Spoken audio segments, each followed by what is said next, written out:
Bob Schmutzer here. Listen, I have an idea that my bed is actually a time machine. Now, I got in it last night, shut my eyes, next thing I knew it was today. Now, there's no logical explanation for something like that. There just is not.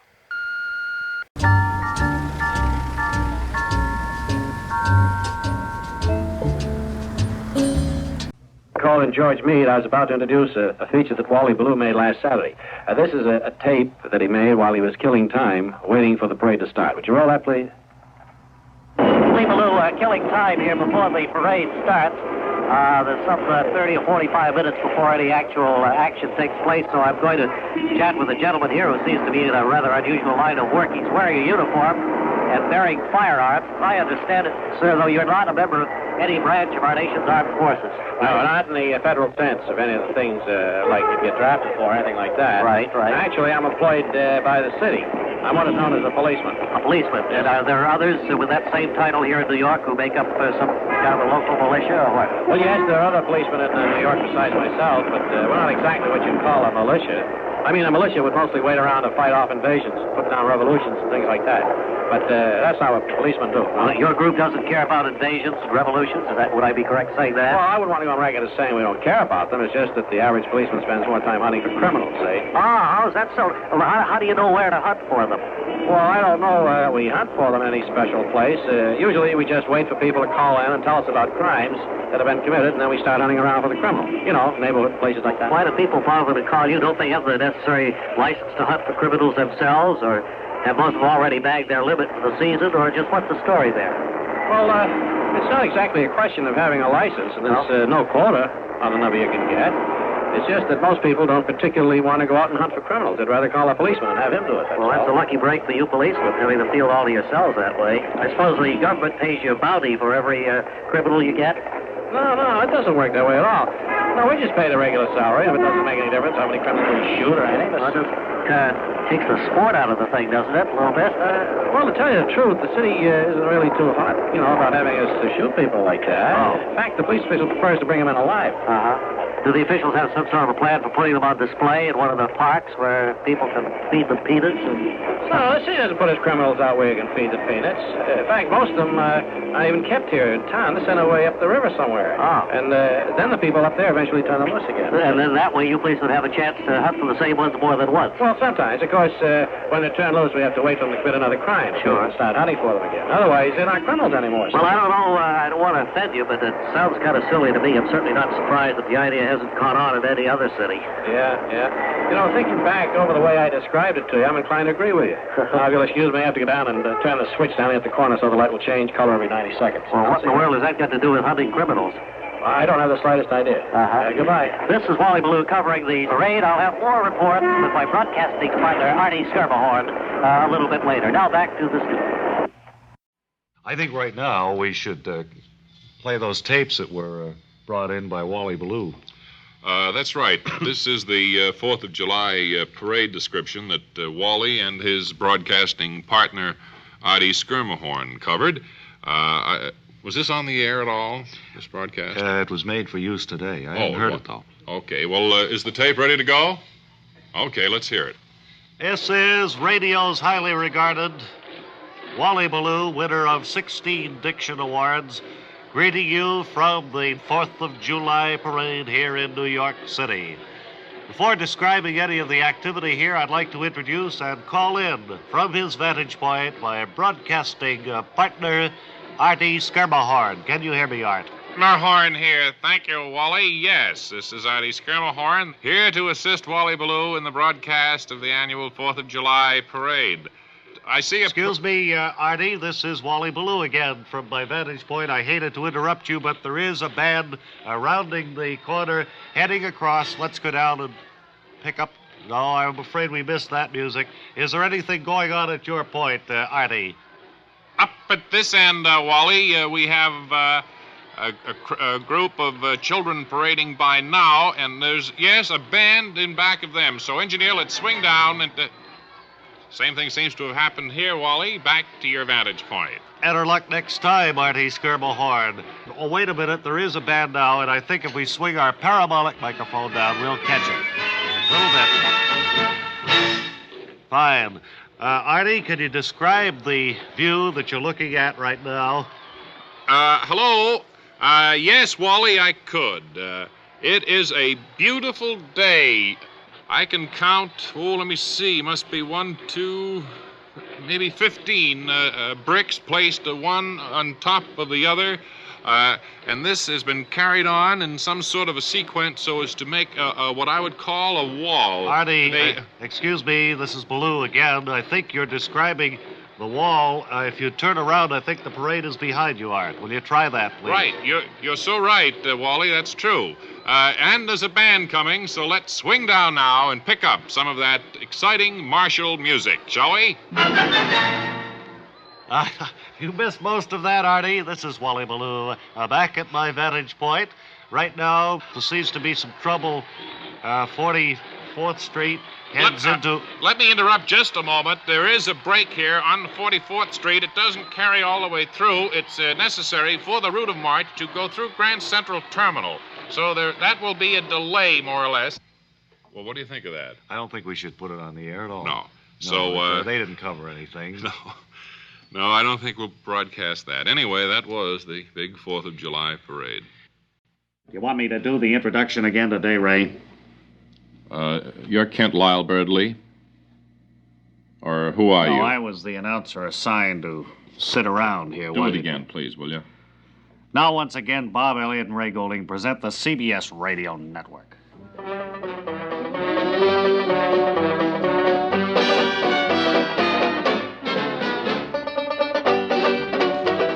Well, not exactly the most cheerful introduction we've had. Sounds like I think you boys are great.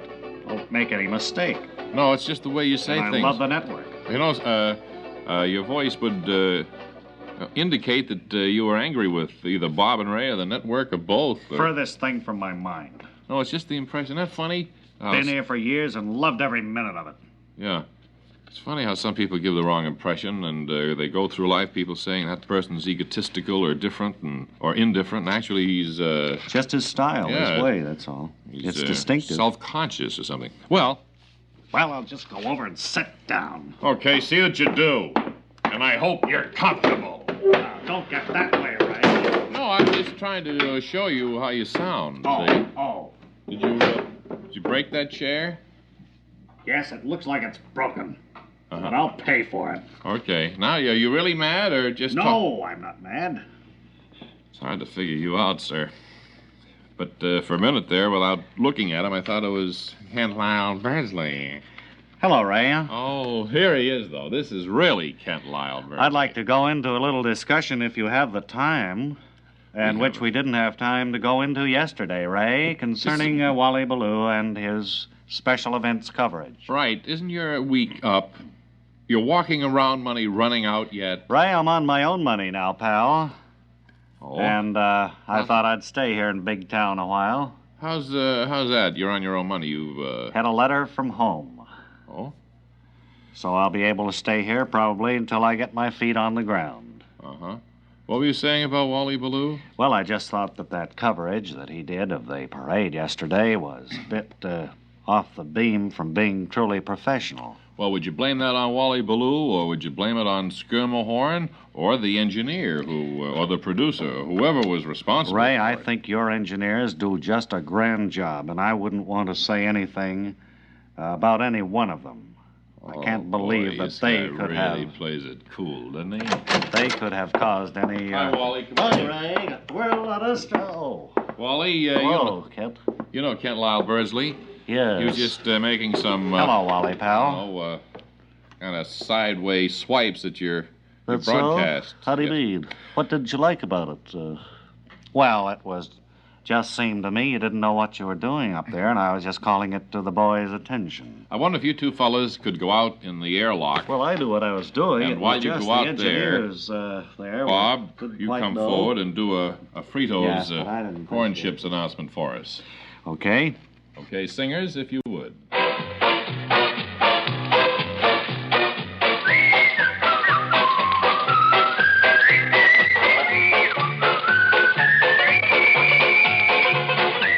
Who are we indebted to for those delicious pistachios?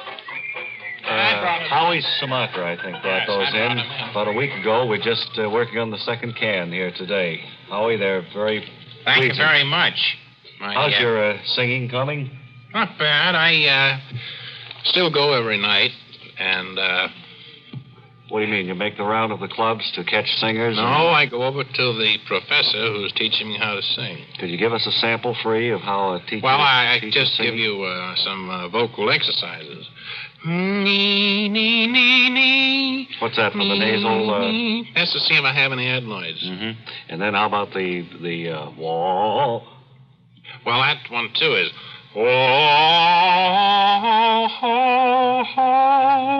Very good. When do you think your first record will be on the market, Howie, so we can start to build it up? Well, I think only time will tell, and if I'm lucky, then it should be out in time for Christmas.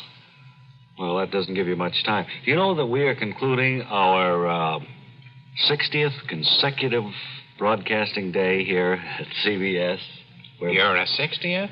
This is our Consecutive? 61st, I think. Is that so? Mm-hmm. And you lasted longer than a lot of the fellows thought. 3 months ago today we began. Yeah. Well, good luck and congratulations. And my mother wants to know if you want any more of those pistachios, just to say, and they're $1.75 a can. All right. If we want any more, we'll come to you. Well, speaking of songs, we'd like to remind you that we are conducting a search for a college song that Natalie Attired will say later this week. I think we already have this week's winner, or last week's. Someone who writes a letter from a college telling us why their song should be said may be the winner of Natalie's rendition. Well, not only a college, Bob, but a high school, too. Yeah. So just write us a letter, and Natalie Attired herself does the judging, so don't blame Bob and Ray. And if she decides that your letter is the winner, then it will be the words of your school song that will be said here on the full facilities of this, the CBS Broadcasting's, the CBS Columbia Company. Broadcasting Right, System. CBS. And where do we send our letters, please? To Bob and Ray, CBS, New York. Is that door slowly opening over there? Yes. Yes, it is. Oh, Kirby, yes. Oh, did you hear what happened to him last week? I heard about it, but I don't think these people have. Wanted in on suspense. The whole thing into a cocked hat. Didn't fit. Sometimes that would fit into the plot, but Kirby, is that a lot of hoisin you're wearing there today? No, not very much. A little bit of hoisin.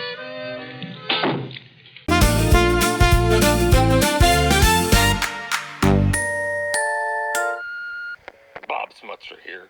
I was looking at my lawn the other day and found all these tiny little holes all over it. I had a lawn care expert come in. You know what they are? Wormholes. This is radio's controversial, frequently quoted award-winning reporter, Wally Ballou, in behalf of the campaign to get transistor radios in every home. I'm asking people to tell me how radio has helped them in an emergency. Are you, sir?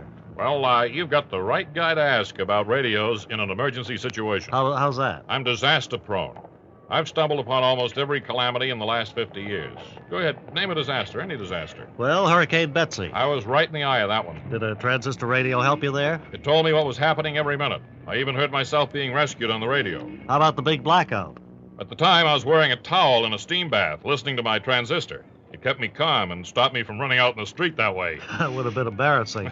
How about the San Francisco earthquake, the Chicago fire? Well, I'm not that old, Ballou. Oh, sorry. However, I was hanging around Wall Street a lot when the stock market crashed in '29. Did radio help you that time? No, I was too busy crying to listen to it. downstairs, I believe on Fifth Avenue, in the near vicinity, are Artie Skirmahorn and Wally Ballou with an up-to-the-minute report on what's going on. So come in, Artie and Wally. Artie Skirmahorn standing here on Fifth Avenue, not too far from famed 42nd Street, where we are anxiously awaiting the parade that will be coming up Fifth Avenue in just a few moments. Wally Ballou, my co-communicator here, is up maybe 3 or 4 blocks. And I think you just came through, Wally. There's something up there that you'd like to say. Wally Ballou speaking at 54th Street, Artie. So far, there's no sign of the parade. Whether or not it's coming from downtown or from uptown is a matter for What do you follow conjecture. Stone? For conjecture, just a minute, Artie. What's that? What are you fellows doing? We're here to broadcast the parade, sir. What parade? What, are you crazy or something? There's no parade schedule. Artie, can you hear me? Artie Skirmahorn, I couldn't hear what you're saying. We're still awaiting the parade. I think I see a little activity down Fifth Avenue, maybe 4 or 5 blocks. I noticed just a few moments ago that a police officer went screaming up Fifth Avenue on a motorcycle, which usually precedes any parade, and he... Hey, Ballou, Artie, he just came by here about 2 minutes ago, going up Fifth Avenue and looking behind him. Artie Skirmahorn, that is always an indication of a parade. I have found down through the years that a police officer on a motorcycle looking back always indicates that the parade is coming shortly. So we'll stand by, and the minute they come by our vantage points, we'll relay what goes on to all those untold thousands who are listening on the radio. Back to Wally Ballou. Ballou, and nothing as yet has happened here. However, the motorcycle policeman is going... Sir, we're on the radio right now, if you don't mind. Not going to be no parade.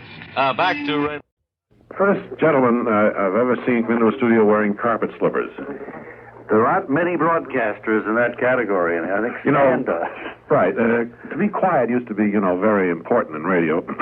And that gentleman certainly is of the old school. Then, of course, they thought of putting carpeting in studios instead of tile. Right. Which is nowadays about the same price, I guess. So you don't have to worry about walking lightly, carefully. Being a possibility. I think Ray's going to talk to you now. For mayoralty campaign here in New York. Ray's going to talk to you now. Wally? Huh? Come on up here with the microphone. I've cautioned you before about speaking off microphone. I was talking to Bob. He was over there. It's quite disturbing. If you try and listen on a small radio, have somebody way off microphone. Oh, okay.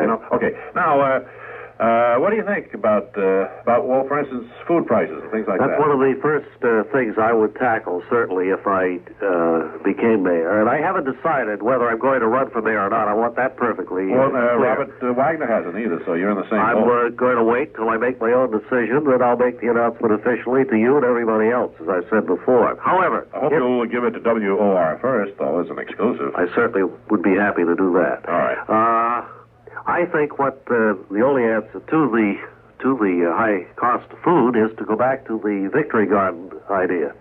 You mean of planting tomatoes and green peas? Any little spot where there's a little soil you can cultivate, put a little mulch in, and you plant a few tomatoes, you plant a few string beans, a few hills of corn, and you grow a little food, and that certainly would cut down, I think. The answers roll easily from you like that, but what about a person who lives in an apartment in New York City? Where's he going to get a little patch of land to raise tomatoes? Well, of course, that's a problem that would have to be taken up once I became mayor. And as I say, I haven't even decided that I'd run for it yet. Well, the way you dodge around things like this, I think you'd make a pretty good mayor. I really do.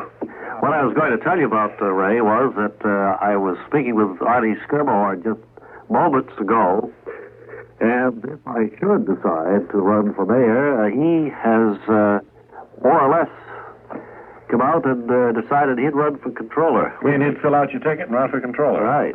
Gee, a Ballou Skirmahorn ticket, I think, would be unbeatable in this great metropolitan city of ours. They get Webley Webster for some other office, I don't know. Oh, I don't think Webley wants to seek public office. Well, what do you feel, Wally? I mean, I know you haven't made up your mind yet, but are you this way or that way? Well, have you given it any thought, Wally? Yes, I've given it quite a bit of thought. Mr. Wagner says, forget it. Well, he said it to the Republicans. Yeah. He hasn't said forget it, though. He hasn't said he isn't going to run. Mr. Markey said, include me in, he said. Les Myerson said, include me out. Wally Ballou says he's on the fence. I'm still on the fence. I think probably... You chicken, Wally? No, but I tell you, I'm not...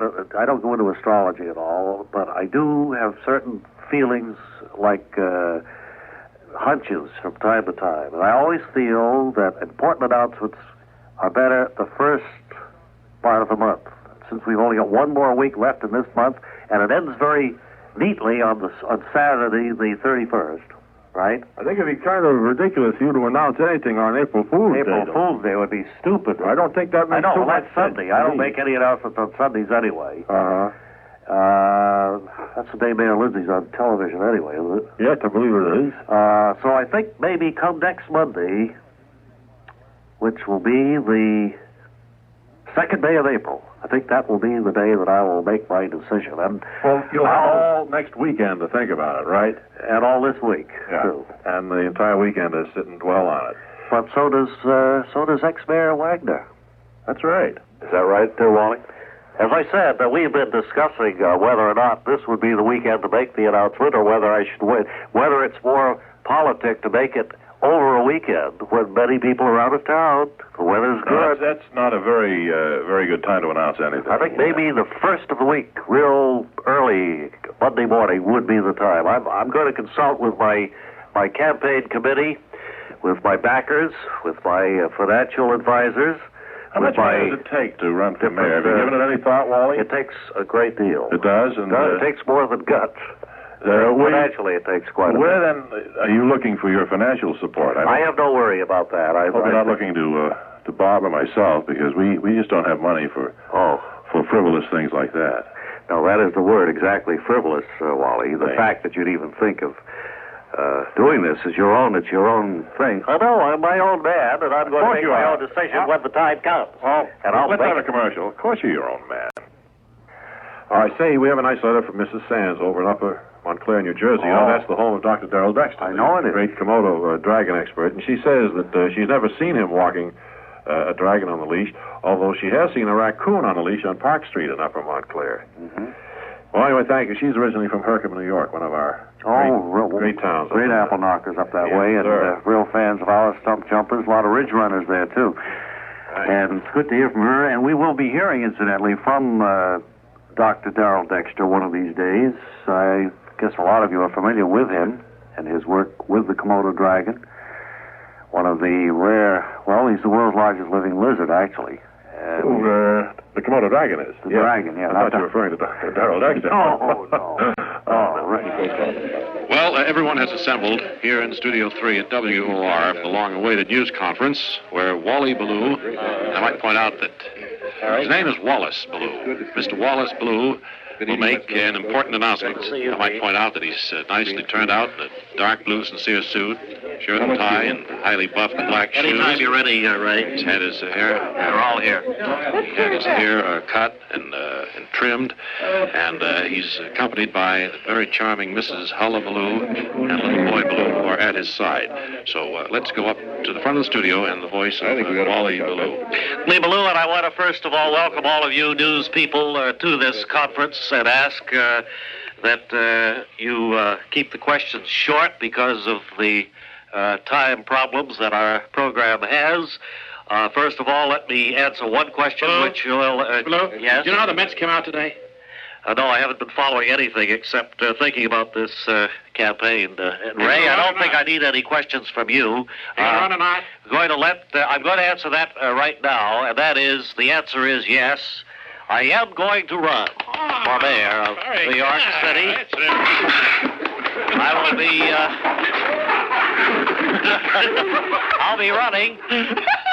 I'll be running on the fundamental party ticket. I believe in the basics, the essentials, and that will be the essence of my campaign. And now I'm ready to throw open the conference to any questions you may have. Lester Smith, I think you have the first question. You have your hand up. Mr. Ballou, this is Lester Smith. I'd like to know if your decision to run is based on your thinking that Robert Wagner will not run, and if this is the case, have you worked this whole deal out with Alex Rose and Governor Nelson Rockefeller? Well, Les, you and I have known each other a long time. It goes back a good 25 years at least.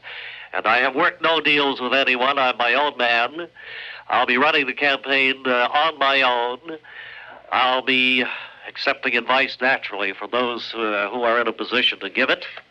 But no, I have made no deals. Walter Spencer, what's a movie critic doing here? Well, go ahead. Mr. Ballou, Walter Spencer, the movie critic on the John Gambling Show. Right. During Mayor Lindsay's administration, much has been made of a drive to try to clean up Times Square. You've been around Times Square now here at WOR for a while. Right. If you're elected, do you think it's dirty enough as it is? Well, I think that's... Ray, you handle that one, Ballou. Ray, you don't need to... I think it's a little bit facetious, and I would like to say that as long as Mayor Lindsay isn't going to run again, I think he has done quite a good job at making a stab, at least, at cleaning up the Times Square area. What are you going to do about it, though? All right, John Scott?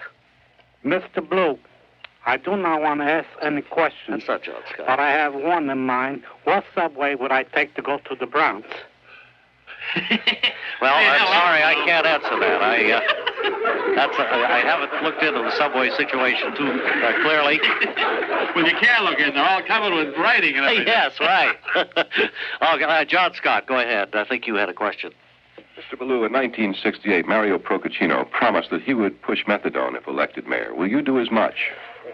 I don't know what Mr. Procaccino announced. I haven't looked into that, and I haven't made up my mind in particular on that that you can't subject. even spell Procaccino. It is subject, of course. Well, can you, Ray? Let's see you spell it, Ray. I'm not running for any office. Well, okay. I'll find out how to spell it before we get to the down to the nitty-gritty of the campaign. Let's see, who's Peter Roberts? You have a question, do you? Mr. Blue, I do not want to ask any questions. That's not Peter Roberts. But I have one in mind. What subway would I take to go to the Bronx? Peter, I've already answered that I don't know the subway you take. Pete, another gentleman, friend of mine for many, many years, a man I highly respect. What is your question? Mr. Ballou, Peter Roberts here. With your prescience, I wonder how you have the perspicacity to run. Well, I think you've been using a little bit of circumlocutory skill in asking that question, couching it in absinthian vehemence, Mr. Roberts, so that comes through. The very nature of your question smacks of paraphrastic casuistry, and I don't think that it deserves an answer. It's paralogistic on the one hand and incapacious on the other. Wally, I think you're amplified. I don't need the help of the word wizard either. Who's that lady over there? I think I recognize her. Ma'am? My name is Martha Dean. Right. Wally Ballou, if you do decide to run, and you do win and become mayor of New York, would you promise to ride the F train to Queens during the rush hour every day? I've always enjoyed your sense of humor, Martha, and your hats. And I don't know. If I had the reason to go to Queens, I would probably ride that train. Yes, this gentleman over here. Mr. Blue, I do not want to ask any questions, but I have one in mind. What subway would I take to go to the Bronx? You've asked me that 3 times, and I don't know. I'm not familiar with the subway system. I think we're going to have to almost bring this to a halt. We have a couple more quick questions, maybe. Harry Hennessy, do you have anything you want to throw in? Mr. Blue, this is Harry Hennessy. Right. If I understood you correctly, you said that you have both conservative and liberal support. Could you tell me how that deal was arranged? No, I didn't say I had both conservative and liberal. I said I was going to run on a new party, the fundamental party. That it'll be the basic problems facing our city, and I hope to be able to do something about them. And again, I have made no deals. I'm my own man. Do we have time for one more question? What's the weatherman doing in here? Dr. Harris? Blue, if you decide to run for mayor and are elected, what are you going to do about the energy crisis in the New York metropolitan area? You know, in the summertime, we don't have enough power to run our air conditioners. Yes. The subways run slow. Right. What are you going to do about the energy crisis? Well, something has to be done, Dr. Bob, and I certainly will try to make every attempt to do This is Ray what I Building. can. Yes, you have one. Conference is coming one more to over a there. conclusion now. Mr. Ballou has... Mr. Ballou, Roger Skiven is here. If you're elected, you think you're going to bring us all together? I certainly hope so, Roger. I really do. Yes. I want to thank all of you. Mr. Wallace Ballou has officially announced that he will seek the mayoralty of New York City. Mr. Studio Blue, 3, this announcement... I do not want to ask any questions, He is, but I have one in mind. What Radio subway New York would I take with to go Bob to and the Ray. Bronx? Well, you've asked me for anybody who missed it, that Wally Ballou did come out today and say he definitely is going to run for mayor. Whether he'll stay in the race to the end and be there when the voting booths are open, I don't know. like Mr. Markey or Mr. Biaggi or... At his press conference? Yeah. No. Not that I don't think so. I mean, they weren't just heard from anyway. Out of idle curiosity, maybe just for laughs even. I would suspect now that the next time Roger Skivenis or Les Smith or any of the other newsmen visit Mr. Markey or Mr. Biaggi or anyone else in the running, they will ask for their opinion of Wally's chances. Or I would think that would be a normal question. Or even Boss Tweed, for that matter. Webley, you'll be helping Wally, I suppose. Well, if it's now a matter of it, Wally's running. Matter of record now. I'll be right there with him. I thought maybe you could man the campaign headquarters to sit over there during the day. That's kind of the phone. It's kind of a dull place to be. You know, Well, I'll help in any way I can. I'll be out stumping. And, well, we'll talk about it tomorrow. I've got to give this, some more thought. I suppose your big problem now is getting the money to run this thing, huh? It's going to be expensive, and I'm going to have to dig it up someplace. So that's it in the world of sports, and I guess that's it for Radio New York today. Well, we've made big news, haven't we? We've had a lot of fun, a lot of excitement here today with Wally Ballou announcing for mayor and all. I suppose tomorrow he'll have some of his platform planks and some things having to do with the campaign. I understand he's looking for a place to open a headquarters. Well, I hope he finds one, and, well, let's wrap it up for now. Until tomorrow, this is Ray Goulding reminding you to write if you get work. Bob Elliott reminding you to hang by your thumb. And this is WOR, New York. Close in 5 minutes.